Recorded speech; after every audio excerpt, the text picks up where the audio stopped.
You already know this. Emotions. They're the dashboard lights, not the car. But let's chunk up. What does that really mean? It means if you treat the dashboard light like the steering wheel, you'll crash the car of your life. Imagine confusing the low fuel light with the accelerator pedal. You'd slam your foot down and still go nowhere.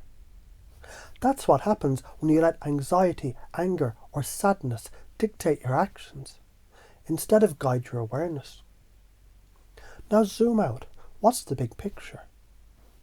Your emotions, they're not tyrants, they're advisors.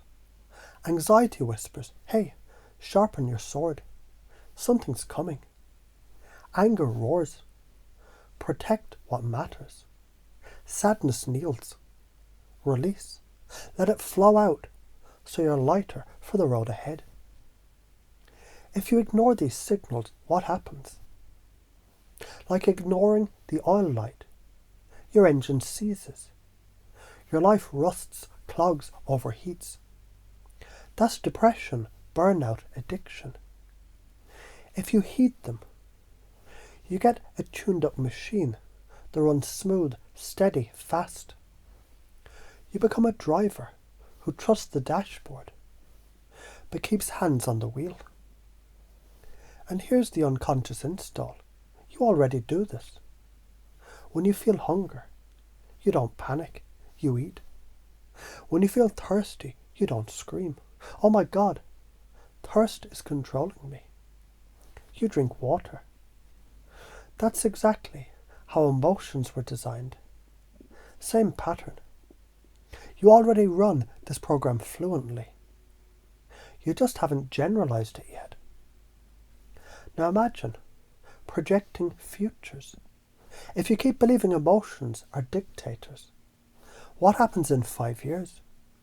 You'll be a puppet yanked by strings that you don't control. One insult, rage. One failure, collapse. One uncertainty, paralysis. Your life is steered by dashboard lights. Fucking absurd. But flip it. You upgrade the belief.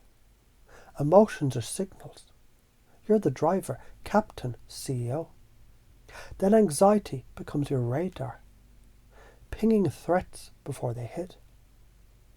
Anger becomes your shield arm, locking into place. Sadness becomes your detox system, flushing out what no longer serves. 5 years of that, you're unstoppable, calm, precise, alive.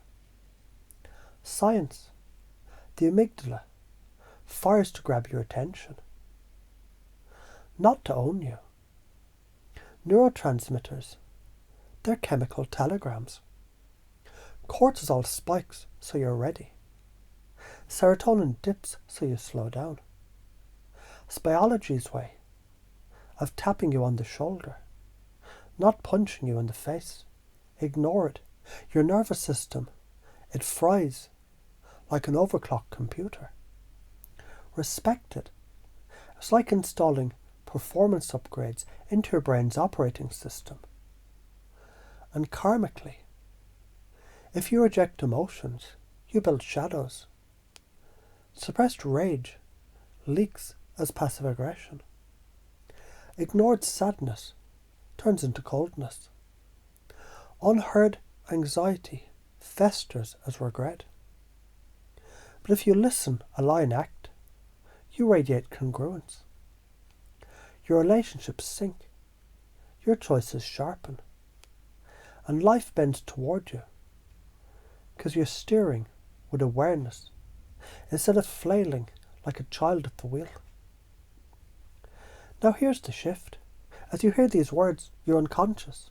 It's sorting them, testing them, slipping them into files where they belong. And every time you notice an emotion from this moment on, some part of you automatically asks, signal or dictator. And the truth clicks. So is just the dashboard. You're the fucking driver. And doesn't it feel lighter to realise? You don't have to fight your feelings. nor obey them, but simply read them like traffic signs. Imagine teaching a child that. Imagine living your whole life from that clarity. That's what you're installing right now, effortlessly, like software updating in the background, while you just sit there breathing. So from now on, prepare when anxious, protect when angry, release when sad. Let them be signals, never chains, and let that become who you are, the calm, fierce, playful driver of your own life.